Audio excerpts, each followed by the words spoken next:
Yes.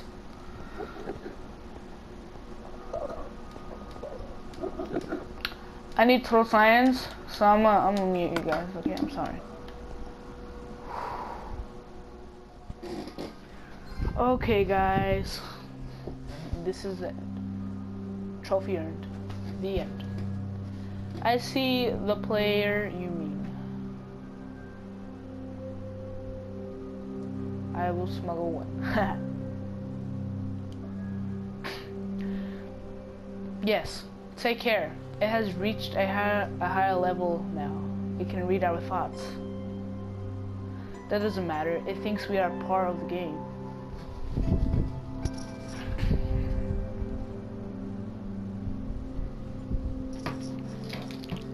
I like this player. It played well. It did not give up.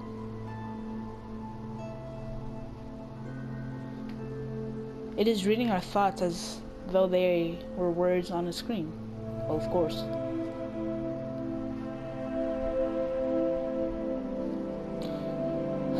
That is how it chooses to imagine many things when it is deep in the dream of a game. Words make a wonderful interface, very flexible and less terrifying than starting at the reality behind the screen. They used to hear voices before players could read. Back in the days when those who did not play called the players witches and warlocks, and players dreamed they flew through the air on sticks powered by demons. How did this player dream?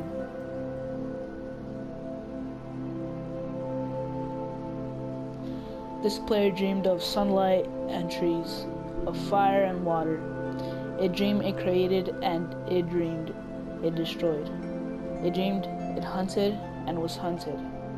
It dreamed of shelter. Ha! The original interface, 1,000,000 years old, and it still works. But what true structure did this player create? In reality, behind the screen. It worked with 1,000,000 others and sculpted a true world in a fold of the and created a wow, I never knew that happened. It cannot read that thought. That's weird. No, it has not yet achieved the highest level that it must achieve in the long dream of life, not the short dream of a game. Bullcrap. Does it know that we love it? That the universe is kind? Sometimes, through the noise of its thoughts, it hears the universe, yes.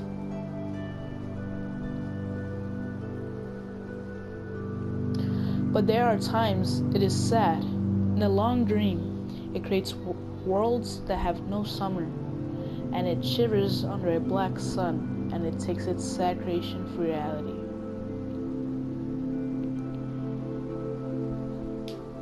To cure it of sorrow would destroy it. The sorrow is part of its own private task. We cannot interfere.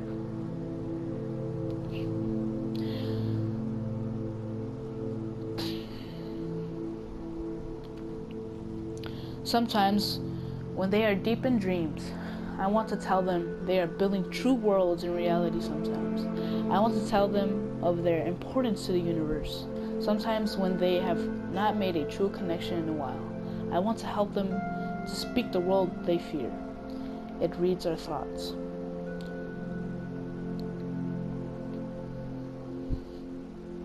Sometimes, I do not care sometimes, I wish to tell them, this world you take for the truth is merely, and I wish to tell them that they see so little of reality in their long dream, and yet they play the game. But it would be so easy to tell them.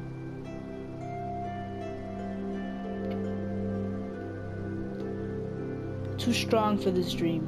To tell them how to live is to prevent them living. That's weird. I will not tell the player how to live.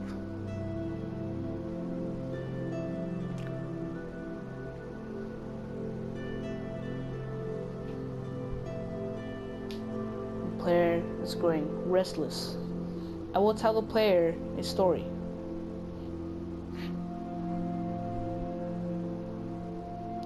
But not the truth.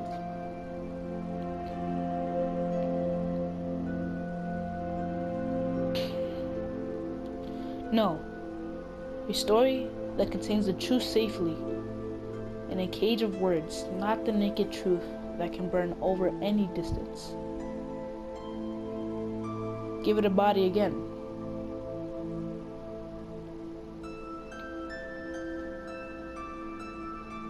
Yes, player.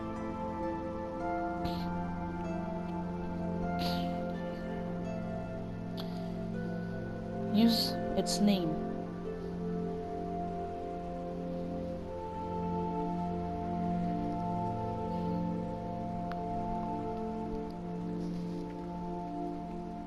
I will smuggle one. Player of games. Good.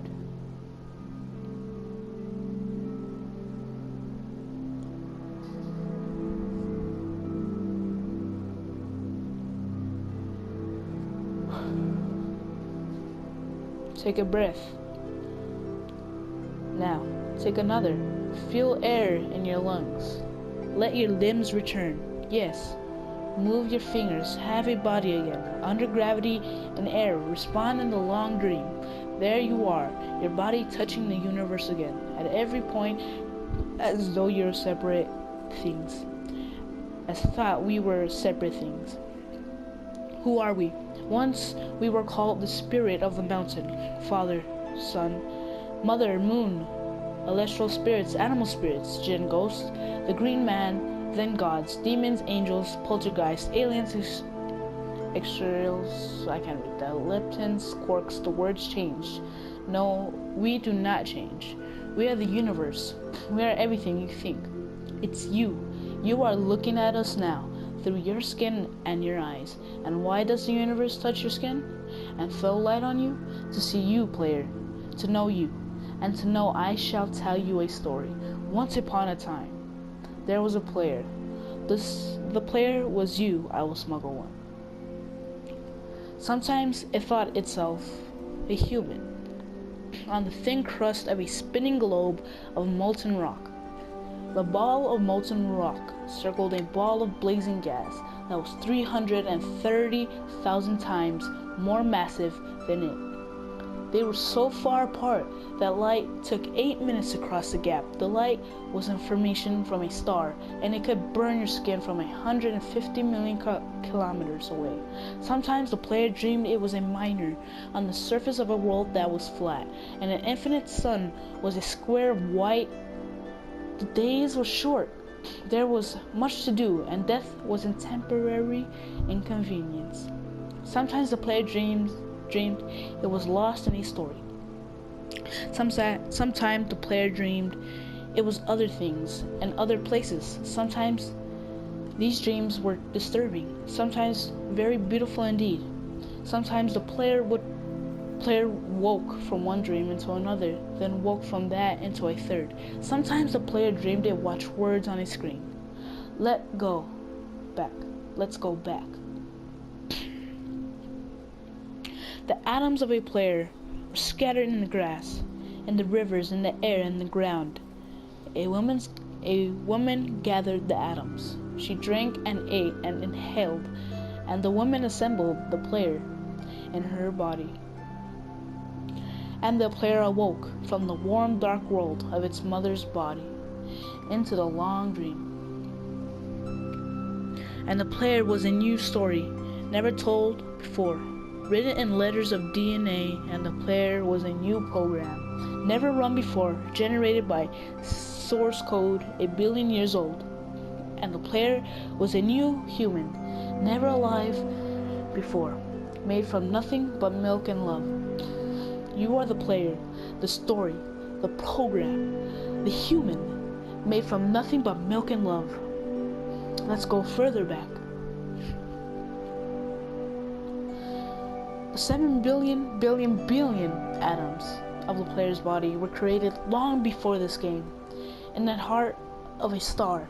So the player, too, is information from a star, and the player moves through a story, which is a forest of information, planted by a man called Julian, on a flat, infinite world created by a man called Marcus, that existed in a small private world created by the player,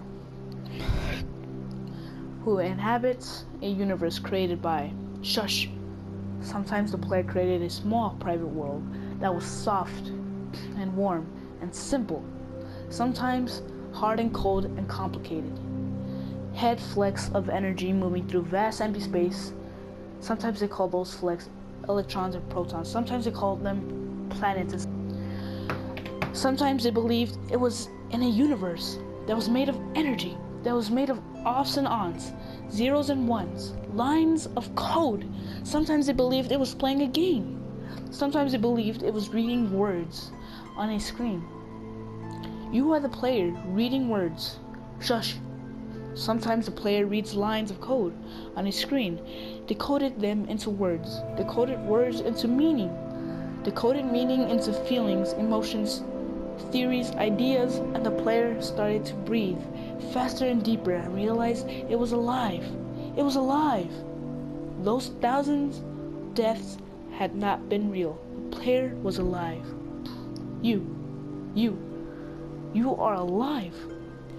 And sometimes the player believed the universe had spoken to it through the sunlight that came through the shuffling leaves of the summer trees.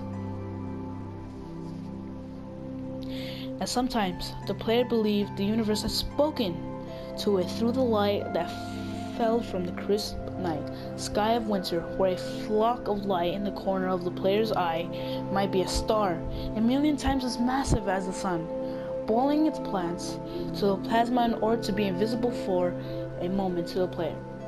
Walking home at the far side of the universe, suddenly smelling food almost at the familiar door, about to dream again.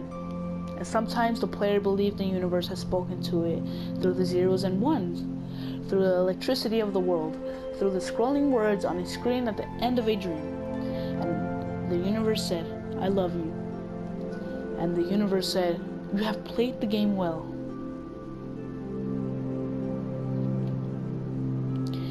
And the universe said, "Everything you need is within you."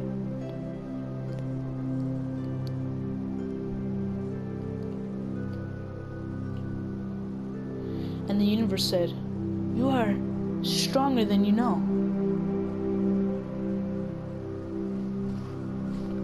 And the universe said, "You are the daylight."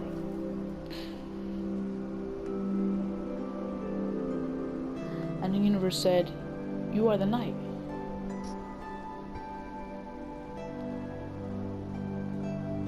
And the universe said, "The darkness you fight is within you."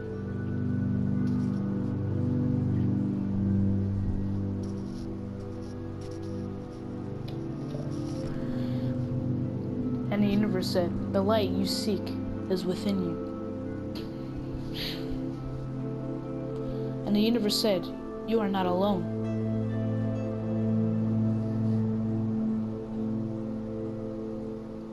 And the universe said, "You are not separate from every other thing."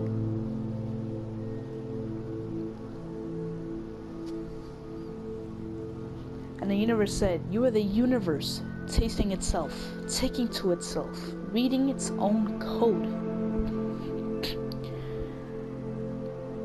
And the universe said, "I love you because you are love."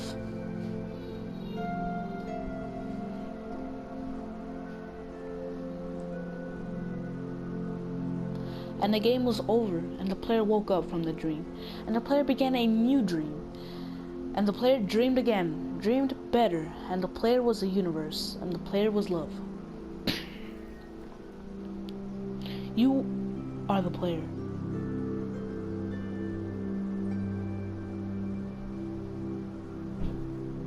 Wake up.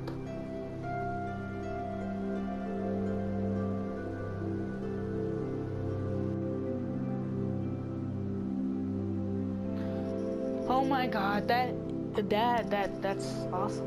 That is so awesome. I thank you guys so much for coming to this video. This is my first time of reading the story after ending the Ender Dragon, and going into the portal again. Thank you guys so much for coming to this video, and I hope you like this video. I will have another video if you want it, with me not reading, and I'll put some music there if you want to. But thank you so much, and I hope you guys have a nice day. Goodbye.